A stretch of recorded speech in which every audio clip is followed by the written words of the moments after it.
The amount of money laundered every year is estimated at 2 to 5% of global GDP. 2% of global GDP is roughly equal to the combined GDP of Turkey, the Philippines, Bangladesh, Sri Lanka, and Pakistan. Over $500 billion flows out of developing countries each year. Much of this money flows into Western economies via complex offshore structures.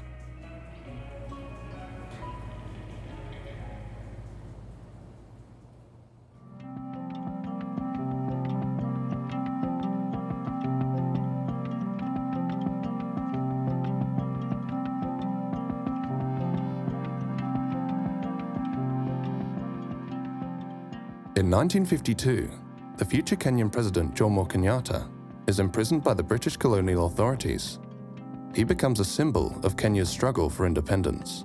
Jomo Kenyatta is viewed as Kenya's father of independence, so to speak. He used to go by the name Johnston Kamau. He used to be a water meter reader in the colonial government's municipal council. He was also fairly well-spoken.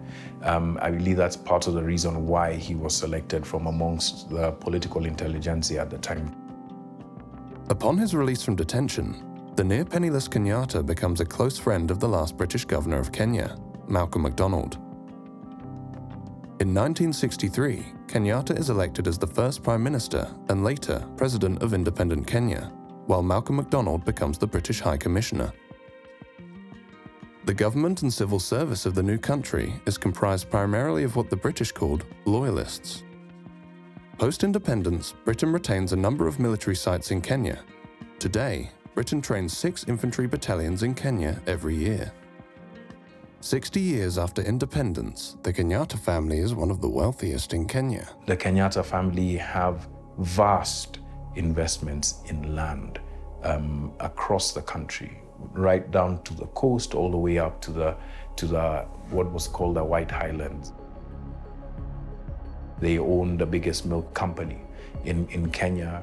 They own one of Kenya's biggest banks. They have a chain of hotels. They're building a sub-city right now, just right outside the bounds of Nairobi city. There's always been an open question about how Jomo Kenyatta was able to become such a rich person. Just 1 or 2 years after becoming president. His salary at the time doesn't match the kind of wealth that he has. There have been memoirs written by, people from his administration that say that he essentially would, engage in land grabs of very, very prime pieces of land owned by members of the settler community, etc. A declassified CIA report noted that funds provided by foreign governments in order to pay for the redistribution of land from colonial settlers to landless Kenyans had allegedly been used by the Kenyattas and their associates to buy land for themselves. Today, the Kenyatta family are the biggest landowners in Kenya, holding over 500,000 acres of prime land across the country, while many former Kenyan freedom fighters and their families who fought specifically for the return of their land received nothing.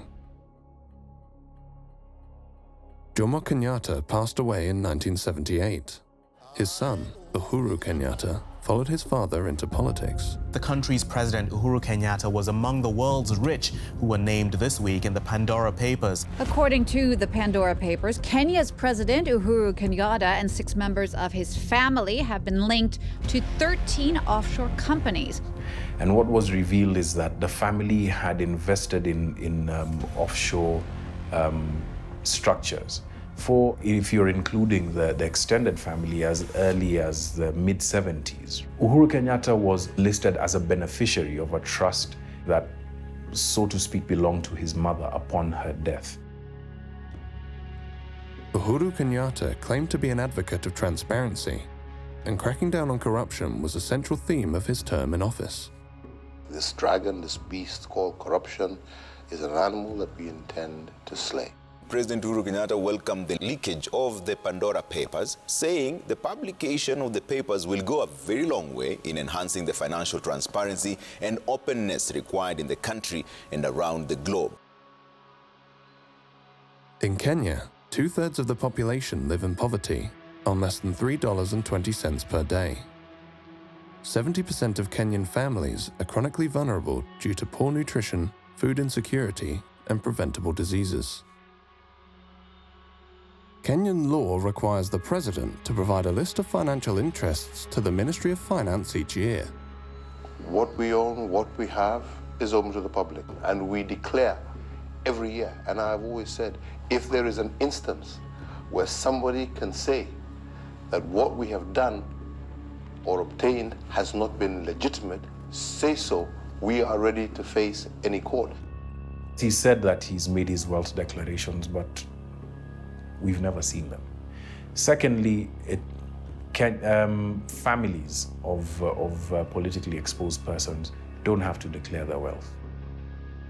Between the year that he got in 2013 and today, those have been very good years for the Kenyatta's wealth.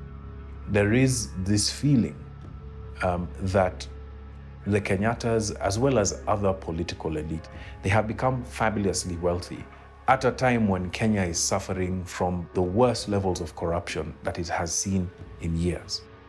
How it's been described is that there's been one rule for the elite, especially the elite that's connected to power, and another for everybody else. So that's what the perception is. I think I'll leave it at that. The Kenyattas are what are known as politically exposed persons, or PEPs. A politically exposed person is someone who holds a public function and as a result presents a higher risk of being involved in bribery or corruption. Politically exposed persons, in theory, have access, or potential access, to public funds within particular countries, and our investigations have come up with lots of evidence that unfortunately there are PEPs who have been stealing public funds and moving it into places like the UK, either to hide it, to clean it, or to spend it. So PEPs are incredibly significant when it comes to the money laundering picture. And that's why professionals in the regulated sector, in the private sector, are supposed to do enhanced due diligence whenever they have a client who is a politically exposed person. Unfortunately, there are multiple cases that we have found where that clearly hasn't happened. I could think of one, former political official who was accused of embezzling a lot of money. This was splashed all over the internet. Within the 5 years following that, this person was able to open several UK bank accounts, took out a few mortgages on UK houses, opened a UK company. Can you share who that person was? Because of slap suits in the UK, which I'm sure you're really aware of. We're very aware of them, unfortunately. I have to literally libel check everything I say, learn it like a script, and then say it, so I can't. Even if that is already in the public domain? Yeah. It's a big issue. Journalists like yourselves, NGOs like us, are often targeted by very expensive lawyers in London, unfortunately, who take on dubious clients and basically pursue NGOs, pursue journalists for daring to mention the corrupt dealings of these people.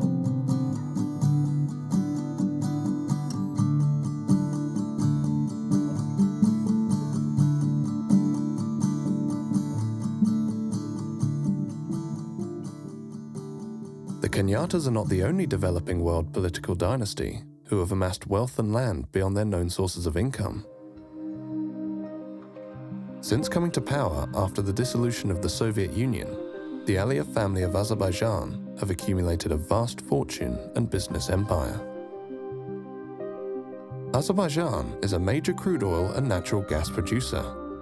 Fossil fuels are so abundant that surface oil deposits have burnt for centuries.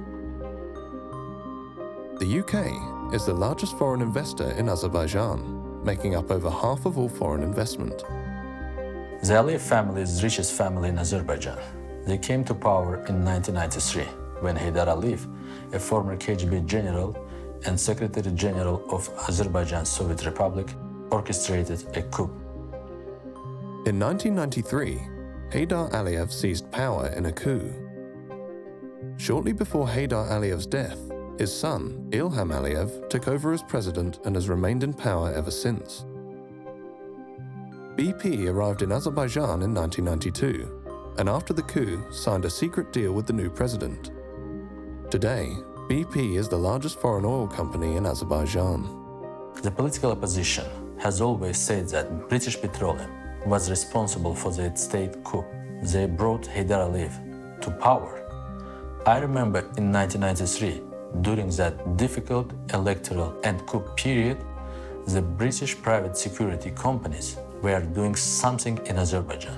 Maybe they came to protect someone high-level officials of British Petroleum, or maybe they came to help protect members of the Aliyev family. We don't know. Nobody knows what is in this contract between British Petroleum and Aliyev. It's like biggest state secret in Azerbaijan. On its website, BP calls this contract the contract for the new century.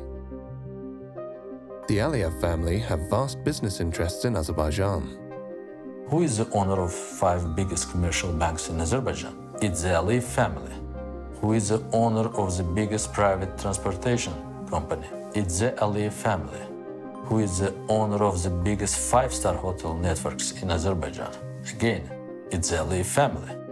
They privatized the state's biggest banks, and after they made themselves owner of these banks, they start using these banks to launder money.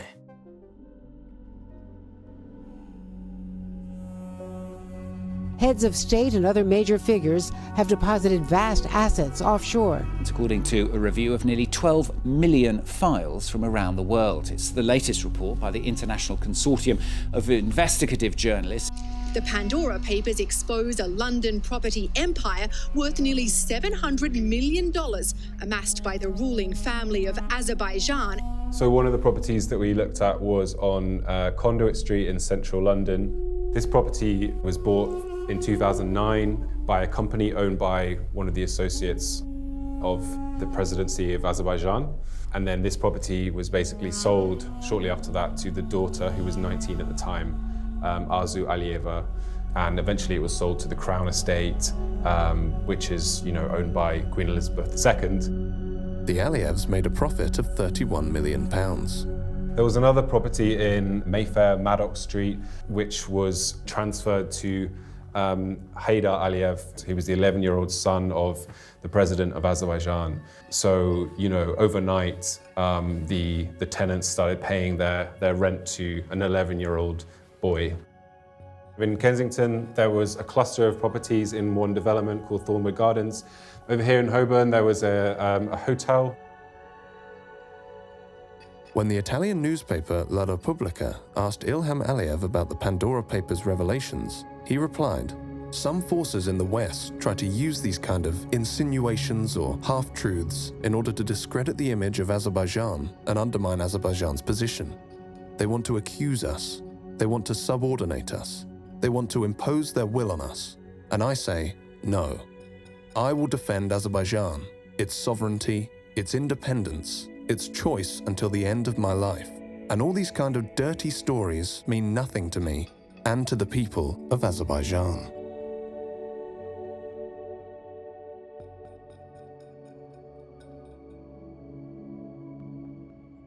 In the Pandora Papers, we saw dozens of politicians and world leaders, current and former world leaders, with wealth offshore. Offshore service providers are supposed to conduct enhanced due diligence and really scrutinize the sources of wealth of the politically connected people that they provide services to.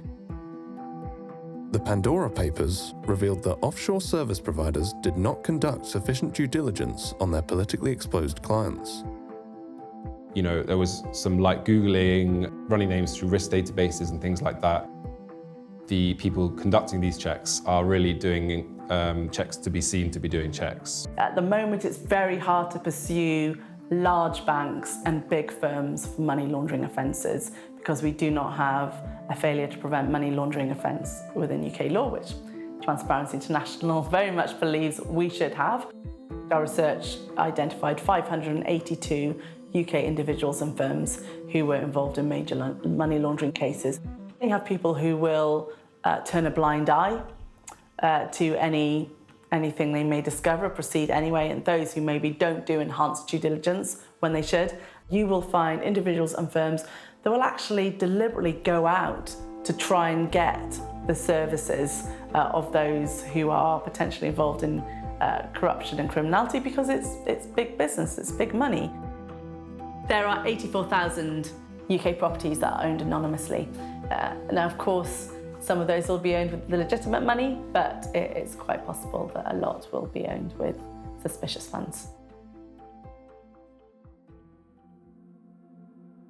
Baku, the capital of Azerbaijan, is an unusual place. It is not just the prevalence of stray cats that make it unusual, because even more prevalent than cats are police and security officials. There is a security official on every street, on every corner, even underneath bridges. Ornate parks of marble and sandstone are scattered throughout the city. Only in the suburbs and on the edges of Baku is the fairy tale confronted by reality. In 2005, Azerbaijan signed the UN Convention Against Corruption. One of the requirements of that treaty was to implement financial declaration for all state officials. Parliament ratified that treaty. Yet, until today, 17 years later, nobody is declaring their wealth. The first journalist who exposed the huge corruption in the government was killed at the front door of his house. After that, we saw that all journalists who spoke about stolen assets, they have a problem. They are put in jail. Their lives become extremely difficult. They are prosecuted, they are blackmailed with private family issues.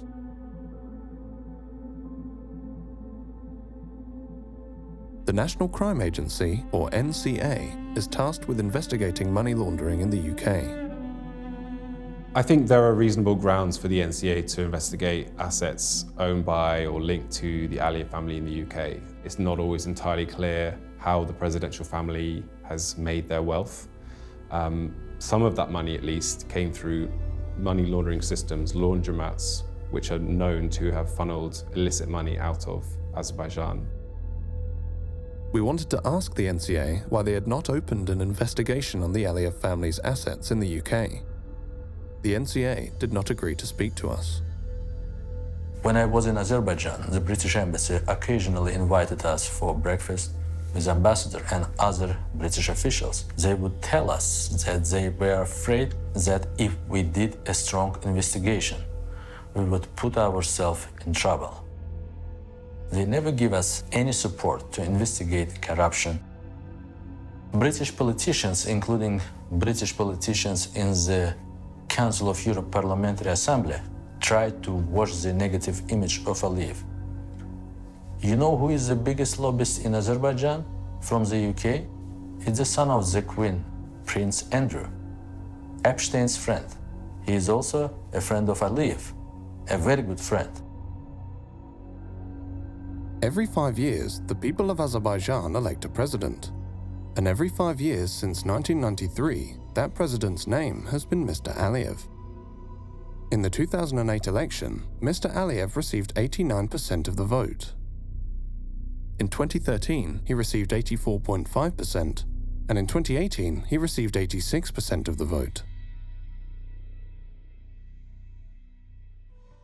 During the 2018 election, Emin Huseynov worked for an NGO investigating electoral violations. We observed the elections and discovered irregularities. After that, the government closed down our NGO. They confiscated all our equipment. They put most of us in jail. I decided to escape. The police in Azerbaijan were looking for me, as if I was the #1 terrorist in the country. They put my photo at the entrance of all metro stations. The taxi drivers and the bus drivers had my photo. I changed my appearance. I grew a beard and dyed my hair blonde. Secret agents were waiting in front of the Swiss embassy. They asked the guard, "Have you checked him?" And the guard replied, "This is not the guy you are looking for. The guy is a foreigner." Switzerland protected me. And after 10 months, the head of the Swiss Ministry of Foreign Affairs came to Azerbaijan, and he was able to take me with him to Switzerland. After that, President Aliyev illegally canceled my passport and he stripped me of my citizenship.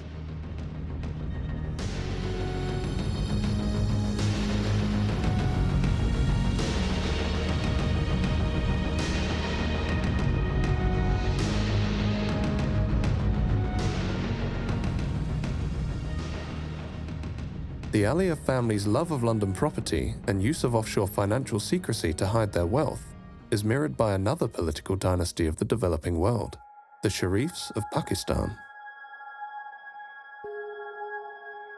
The Prime Minister of Pakistan has been disqualified from office. The court also disqualified the country's finance minister, Ishaq Dar. This verdict was unanimous. All the 5 judges declared that Prime Minister Nawaz Sharif is not an honest and sagacious person, and hence he should be disqualified.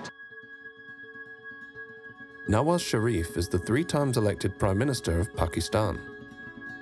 During his premiership in the 90s, Nawaz Sharif privatized many state-owned industries.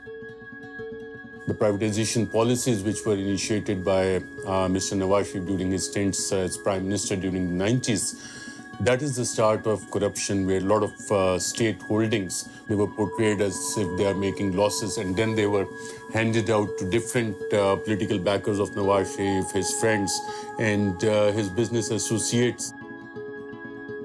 The government of Nawaz Sharif then passed a law that the tax authorities in Pakistan could not question the origin of money that entered Pakistan from abroad.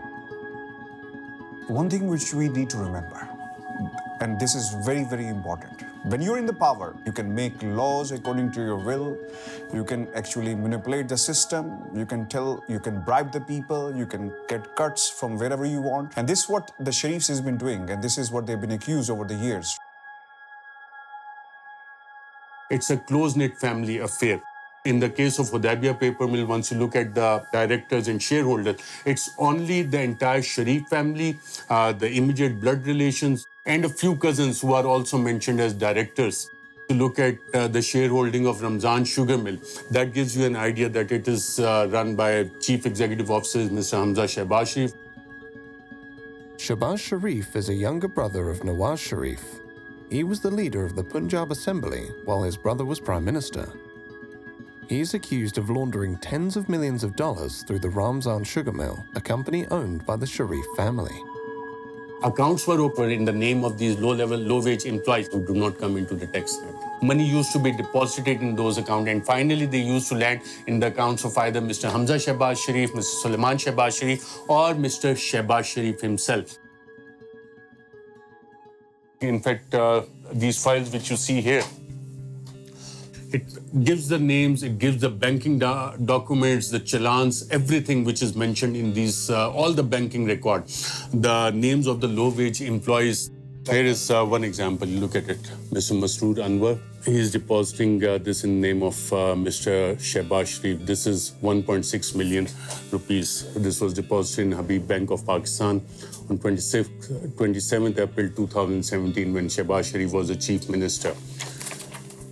This is another deposit, 13th May 2016, in the name of Mia Muhammad Shahbaz Sharif, an amount of 6,52,451 rupees deposited in an account by Mr. Masroor Anwar. 1 crore and 90 lakh rupees being deposited in the account of Mr. Shahbaz Sharif by Masroor Anwar. Now, you might ask, who is Masroor Anwar? Masroor Anwar, according to this investigation by the Federal Investigation Agency, was a low-level employee of Sharif family. Your own family member is the finance minister, and your other brother is the prime minister. So then, entire banking chain was there to facilitate them. And I was talking to one of the sources in the investigation because once they investigated the bankers as to how it was happening under their nose and why they didn't stop all these activities, they said that people used to come with gunmen into the banks. And one of the female investigators said she was crying a banking official that what we could have done. The bank managers, they used to get a call from top executives in the bank. The banks themselves were part of this nexus of covering up the corruption of the Sharif family. The so-called Panama Papers contain allegations of money laundering and tax evasion, involving world leaders and where some of them are accused of hiding their money in many cases in an effort to avoid taxes. It was a surprise for the people in Pakistan because it came out internationally. It had much more credibility because previously over the years, the Sharif family had been using the news that all these allegations against them are politically motivated. Sharif's 3 children are named in the Panama Papers. His family owns properties in London through offshore accounts. Sharif's daughter denies owning the London properties. Documents from her allegedly date back to 2006 and show she is a trustee of the properties, not an owner. But those documents are written in a font called Calibri, which was not commercially available until 2007. If you look at 1992 and 93, this is a very important time. Mariam assets grew 21 times, and there's no justification for that. In a single year, you are not a business owner. There's no business under your name, but 21 times your assets are going up. In 1992, Mariam Nawaz turned 19 years old. After the Panama Papers revelations, Pakistan's investigative agencies probed the financial affairs of the Sharif family. The joint investigation team basically found out that Mr. Nawaz Sharif could not justify the assets he had made from known sources of income. That was one of the main charges. The matter was sent for criminal prosecution. In criminal prosecution, there was a trial which went on for almost a year. And in that trial, not even a single answer came from Mr. Sharif about the origin of his wealth or the explanation of those 4 Avonfield flats in London. Where is the money trail? That they have never been able to prove. The Sharif family is believed to be one of the wealthiest in Pakistan, but the origin of their wealth remains a mystery. The flat that you're living in at the moment in Mayfair was actually named in the Pakistani paper, The News, last year as one of 4 which was illegally bought by your father through various Swiss and offshore companies. Why don't people who are actually blaming us for that go to the courts and prove it? But do you know who owns the flat that you're living in? Well, that is not the question right now. Why not? But it's the question I'm asking you. Do you know who owns the flat? Well, it's on a rent. I'm renting on a rent basis, which comes from every quarter from Pakistan. You're renting it personally, or the money comes from Pakistan? The money comes from Pakistan. I'm just like any other student living with his parents. I doesn't necessarily have to know about what the facts and who owns the flat and who pays for the rents and who pays for my living. The family deserves all this. It is not my fault that I was born in a rich family, in a wealthy family. My grandfather earned that with a hard work, sheer hard work. When you ask them that where you got this money from, they will start telling you the story of their late grandfather. At the time of independence, we came from India, we have businesses. Seriously speaking, there's no business in the world which has no money trail. If you look at their tax filings, it doesn't come out as a big industrial family. The Sharifs never featured in that rich families of Pakistan. But now if you make a list of the richest families in Pakistan, then definitely Sharifs would feature in the top 10, maybe in the top 5, because exact amount of their holdings as to how much is hidden in Luxembourg, in UK, in UAE, in Saudi Arabia, what is in different bank accounts in the United States, that is not known. Whether it is $4 billion or $5 billion, that is not known. In December 2018, as a result of the Panama Papers revelations, Nawaz Sharif and his daughter are sentenced to 7 years on corruption charges. Nawaz Sharif is granted bail for medical treatment in London and refuses to return to Pakistan. From London, Nawaz Sharif claims his downfall is a conspiracy by the Pakistani military. बिजली का bill बिजली बनकर गरीब पर गिर रहा है। बाजवा साहब, जवाब आपको देना होगा। दवाई ना मिलने से मेरे पाकिस्तान का गरीब मर रहा है। बाजवा साहब, जवाब आपको देना होगा। गरीब की रोटी 10 रुपए की हो गई है। बाजवा साहब, जवाब आपको देना होगा। और जनरल फैज, ये सब कुछ आपके हाथों से हुआ है। जवाब भी आपको देना होगा। आपने नवाज शरीफ को बागी कहना है, जरूर कहिए। गद्दार कहना है, जरूर कहिए। इश्तिहारी कहना है, जरूर कहिए। हाई जैकर कहना है, जरूर कहिए। लेकिन नवाज शरीफ अपने गरीब और मजलूम आवाज की आवाज बनता रहेगा। We contacted Priti Patel MP, the Home Office Minister, to ask her why Nawaz Sharif, who had overstayed his British visitor visa by 2 years, had not been extradited from Britain. Priti Patel had been eager to deport asylum seekers during her time at the Home Office, yet she took no action against Nawaz Sharif. Priti Patel MP in the Home Office did not agree to an interview. We also contacted the National Crime Agency. We wanted to find out why there had been no meaningful investigation into Nawaz Sharif's assets. The NCA did not agree to speak to us. Nawaz Sharif is not the only member of the Sharif family who has made London his home. London is the second home of House of Sharif. Hassan Nawaz is here, Hussein Nawaz is here, Hussein's children, Zikriya and another son is here, right? Hassan's children are here, Nawaz Sharif is here. And then if you look at Ali Dar, who is the son-in-law of Nawaz Sharif, Asman Nawaz Sharif, who is the youngest daughter of Nawaz Sharif, she's here. Ishaq Dar is here. Then Shahbaz Sharif family is here as well.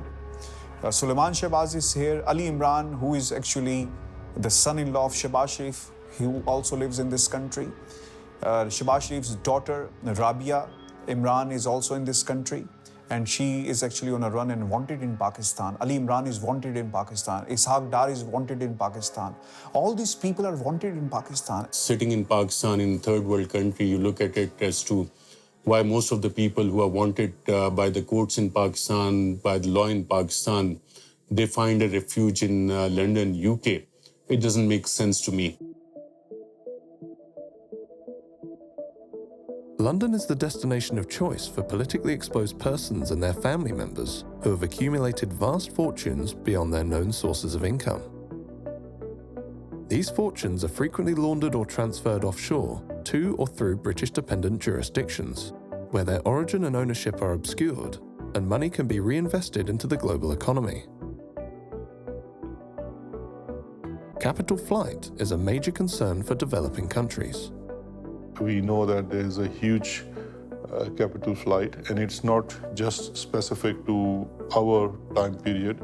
It has been historical. It directly impacts the economy because you see the issue is that if our currency is not doing well and we have a serious issue of sustaining the value of Pakistani rupee, that has a correlation with capital flight. The Financial Action Task Force, or FATF, an intergovernmental money laundering and terrorist financing watchdog headquartered in Paris, had put Pakistan on its grey list of jurisdictions. Our financial systems have been made more accessible. We have sharing of information with almost everyone. We are pursuing many money laundering cases as far as we can pursue because, of course, the missing element still is the cooperation from the other jurisdictions. That is not forthcoming. And sometimes we wonder that we are in grey list, but the money that has been taken from here is in countries which are not in the grey list. So that is something that, sometimes is like, okay, so why are we in the grey list then? We approached the FATF for an interview. The FATF declined to speak to us. We would have liked to ask the FATF how it was possible for the UK, Switzerland and Luxembourg, among others, to be considered clean when these countries are known to be major money laundering centres, through whose economies billions of dollars of illicit money are reinvested every year. The money is stolen here and it is hidden in the developed countries, in the developed world. If that is happening, it's not just the fault of Pakistani system that the money is able to go out. What I question is the double standards. So for example, if you ask on one side from countries like Pakistan to have more checks and be more open, we expect in return the same from other countries when we are investigating someone. We will write a mutual legal assistance request to, let's say, Switzerland, and we will say that we have information that Mr. A has a bank account in Switzerland in such and such bank. We don't know the branch, we don't know the account number, but he's definitely in the system and his identity, date of birth, everything is shared, and we will seek information. And maybe 1 year or 2 years after, we will receive certain questions from saying, can you identify the branch name, or can you give us the account number? Whereas we have said in our first request, we don't have those. When Pakistan Tehreek-e-Insaf government came into power, we formed an informal arrangement with the UK authorities called Justice and Accountability Initiative, and NCA also set up a small anti-corruption unit within NCA, which was to assist in Pakistan on its request. The Home Office and the NCA, the UK's national crime agency, are responsible for dealing with mutual legal assistance requests by foreign states. Pakistan filed numerous MLA requests in relation to the Sharif family's assets in London. The requests on Sharif families are taking a lot of time. It's taking way too long to take some simple actions like, for example, freezing of assets or investigating the assets or the activities in the UK when people are, facing charges or convicted of serious crime in Pakistan. Pakistan did its part. We did our investigation, we did our inquiry, but has there been any investigation on British side? We don't know. What about the Mayfair flats? What about the whole property portfolio of Hassan Nawaz that has come in Panama Papers? The impression that goes to people is that everyone who commits such crimes or who is involved in corruption ends up in London, living in Mayfair flats. The main issues for developing countries are Western countries. Unfortunately, here in the UK and other Western countries, we can be very good at pointing the finger elsewhere and saying, hey, look at all that corruption over there. But the reality is we are facilitating that corruption. We are complicit in the laundering of public funds because we have a ready-made system ready to go where corrupt individuals can hide, can spend, can clean their money. London and its role in the offshore world is that it's a money launderer's paradise. It's a money launderer's paradise or haven. It's a place where if you want to stash illicitly earned wealth, you can do so anonymously, and you can do so with relatively few checks and balances.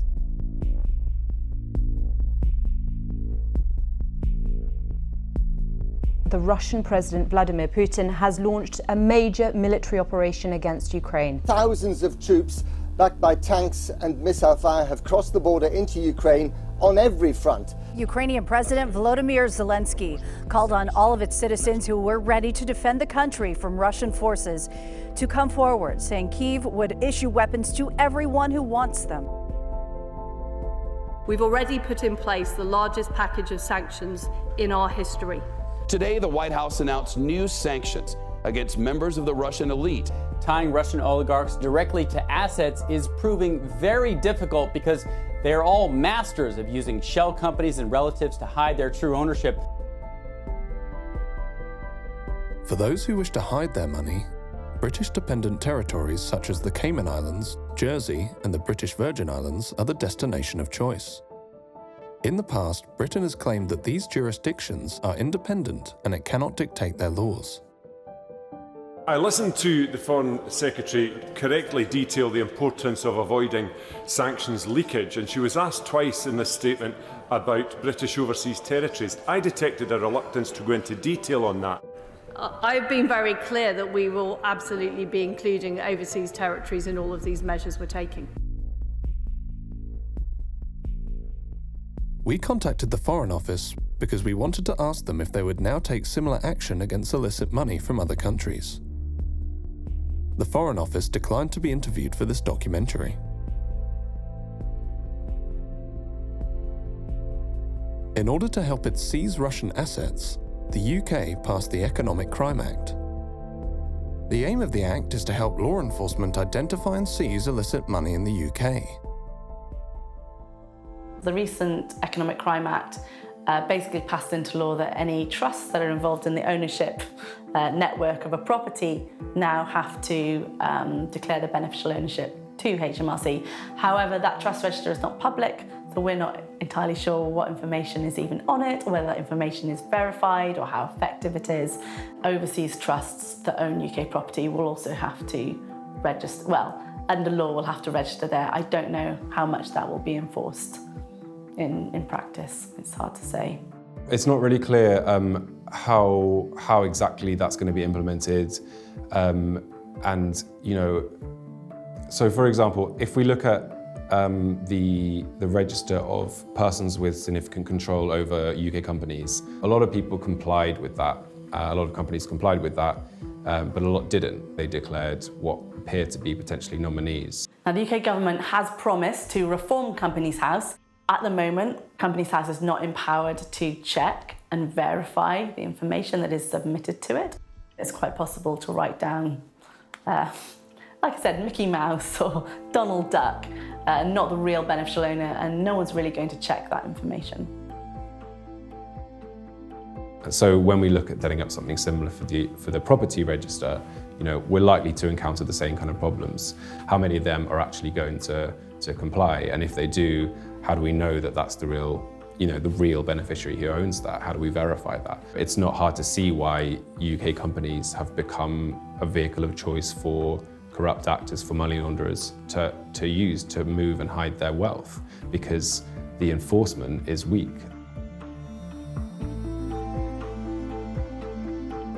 We wanted to speak to the NCA about what they felt would help them tackle the issue of money laundering in the UK.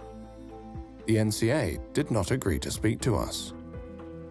The NCA is a department of the British Home Office. We were interested to find out if the NCA felt it could act outside of the ministry it forms a part of, or whether its prosecutions were directed by the interests of the government, rather than in the interests of the prosecution of crime. In February 2022, The Guardian newspaper reported that the former Conservative minister, Lord Folkes, who attempted to introduce a public register of overseas property owners in 2017 and 2018, was approached by civil servants from 4 government departments who told him to drop the public register of overseas property owners. Lord Folkes told the newspaper that it is a real irony that our reputation for protecting the rule of law is one of the things that attracts people who have very little regard for the rule of law themselves and come from countries which ignore it almost altogether. We approached the FATF, the National Crime Agency, the Foreign Office, John Glenn MP, the Economic Secretary to the Treasury, and Priti Patel MP in charge of the Home Office. None of these individuals and organisations agreed to take part in this documentary. But when we contacted Imran Khan, the then Prime Minister of Pakistan, Imran Khan agreed to our request for an interview. Hello, Michael. Nice to meet you. How are you? Very well, thank you. And you? Good, thanks. So you're not going to be in the gallery? No, we'll be out. So what is this sort of like a documentary? Yes, or is it a question and answer? It's a documentary about individuals who've become very wealthy by being at the centre of power and currently have a lot of wealth in London, especially in property. Corruption is not just an issue for Pakistan. it is an issue for all the poor countries. In fact, I've come to this conclusion that countries are poor only because of corruption, and corruption of the elite. It's the corruption of the powerful that destroys a country, not the corruption of the weak. When I, as a prime minister, if I want to make money from my country, steal money and then send it abroad, I can only do it if I weaken the state institutions that would check my corruption. So the institutions get corrupt, and they get weaker, and they cannot stand in front of the powerful. The richer countries must come forward and treat money taken out of poor countries, money laundered out of poor countries, the same way as terror financing and as drug money. Because these two, terror financing and drug money, affect the richer countries, the laws are very strict. But there's hardly any attempt to stop this plunder of the poor countries. I feel that there is no incentive for rich countries to repatriate money or take action against these people, because they benefit from them. There are countries that are benefiting from money stolen from our countries and which are parked there. They're benefiting from billions of dollars which flow into their properties and their businesses, stolen from this country. So what incentive would they have? We are the ones who suffer. And this is the dilemma. We don't have the resources to get the money back, and they don't have any incentive to send it back to us. So this is the big problem which the entire developing world is facing. I guess it's a question of now hiring more expensive lawyers abroad. But you see, when you look at the laws, they basically favor, I'm talking about the richer countries as a whole, they tend to favor the crooks. It is so complicated to get your money back.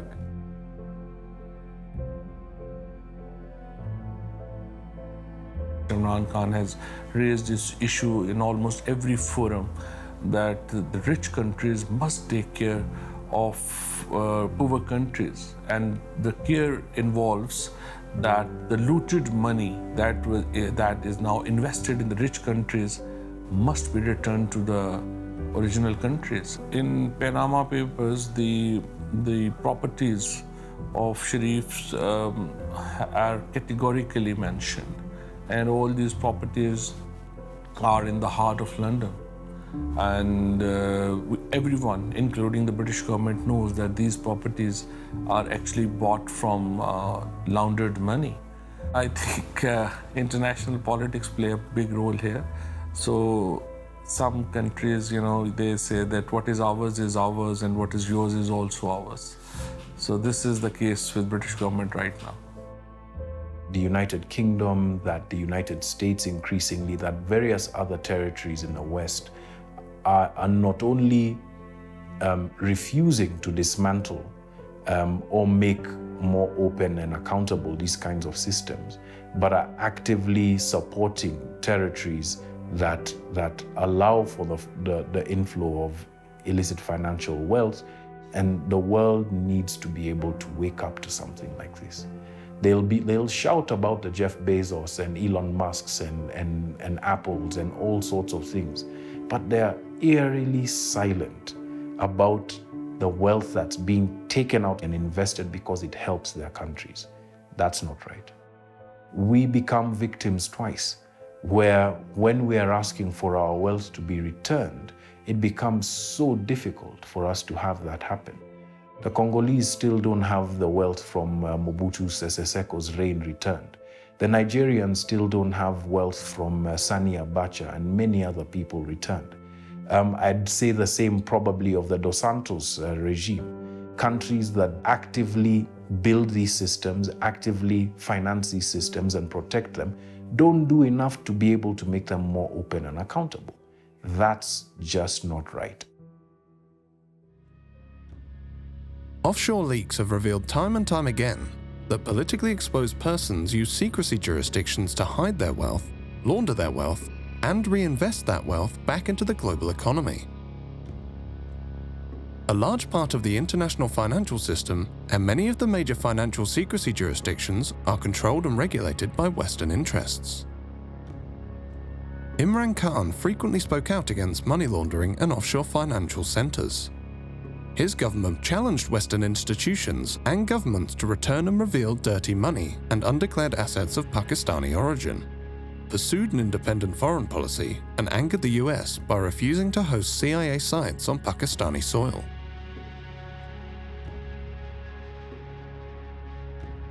On the 7th of March 2022, the Pakistani ambassador to the US reported in a classified communique that Donald Lu, a senior State Department official, had informed him that Pakistan-US relations could improve only if Imran Khan was removed from power.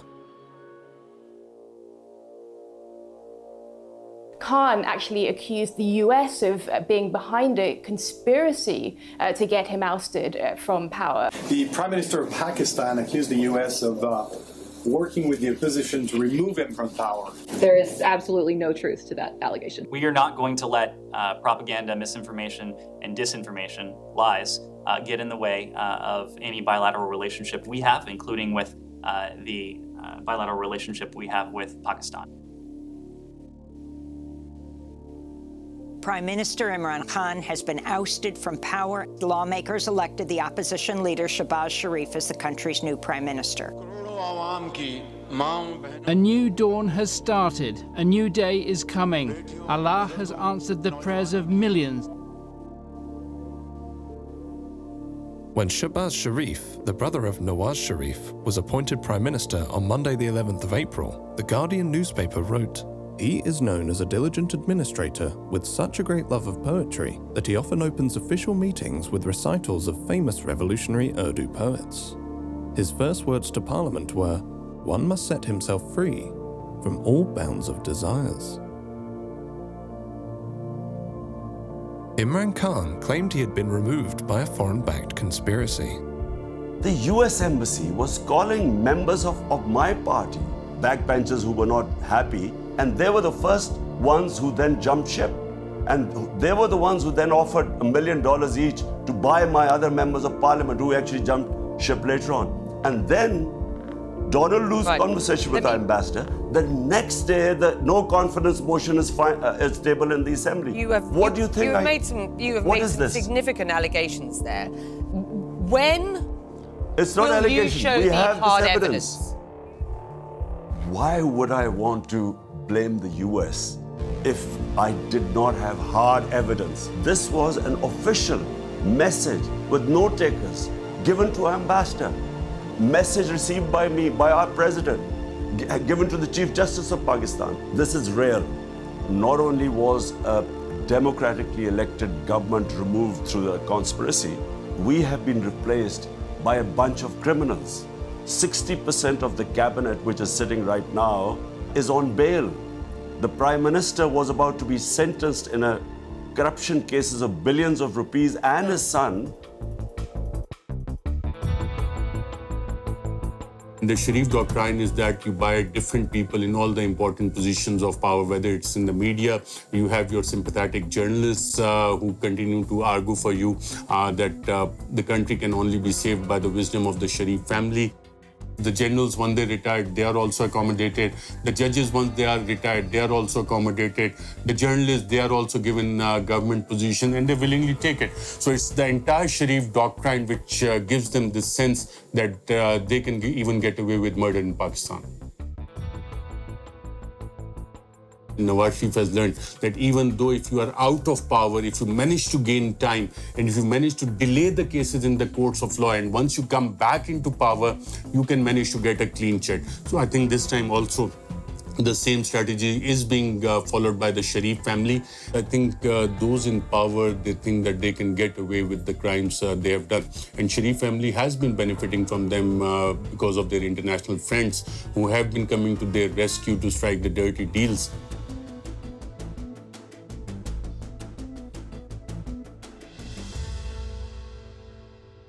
Someone once said that to accumulate wealth beyond one's wildest dreams, one must be close to the individuals who make the rules and who enforce those rules. When Shahbaz Sharif's coalition government was appointed, one of its first actions was to pass an amendment to restrict the power of the National Accountability Bureau, which had been in charge of investigating white-collar crime by public office holders. The amendment, which was passed in June 2022, was to take effect retrospectively. The amendment stipulated that the courts had to decide on the outcome of a case within 1 year, and stated that if sufficient evidence was not provided at the time of the arrest, the arresting officer could face 5 years in jail for the filing of a false reference. Dr. Mohammad Rizwan, the 47-year-old chief investigator who presided over the investigation against Shahbaz Sharif and his family in the Ramzan sugar mills case, died of a heart attack on the 9th of May 2022. Another investigator on the same case suffered a heart attack and remains in critical condition. Malik Masood, through whose accounts prosecutors alleged 3.7 billion Pakistani rupees were laundered to various Sharif family members, had been cooperating with investigators when he too suffered a heart attack and died on the 7th of June 2022. The 49-year-old had been a tea boy at the Ramzan sugar mills, where he drew a salary of approximately $300 per annum for his work at the Sharif family-owned enterprise. According to the Wealth Report, London is the wealth capital of the world, beating New York to the top spot. London is the favoured playground of the world's politically exposed oligarchs and their family members. The Sharif family of Pakistan, the Aliyevs of Azerbaijan, the Kenyattas of Kenya, and many other current and former politically connected families who acquired vast fortunes beyond their known sources of income own billions of pounds of prime London property. London boasts the greatest diversity of international property investors, with people from 45 countries owning properties in London. British-dependent jurisdictions continue to offer financial secrecy and tax evasion services. 84,000 properties in the UK are owned anonymously. The UK government has made repeated promises to crack down on dirty money, but on each occasion, the government has failed to implement the promised legislation or watered down the legislation so as to make it ineffective. Britain remains the capital of libel tourism, where the wealthy come to attempt to silence their critics. London continues to be a safe haven for the global elite that have fallen out of favour in their home countries. Pakistan under Imran Khan attempted for years to engage with Britain to repatriate laundered money. Many other developing countries have done the same, without success. We approached numerous UK government bodies and ministers for this documentary. Not one agreed to speak to us. The FATF, the Intergovernmental Money Laundering and Terrorist Financing Watchdog, headquartered in Paris, indicated in its first review after the ousting of Imran Khan that Pakistan had met all of the compliance recommendations to be removed from the FATF grey list.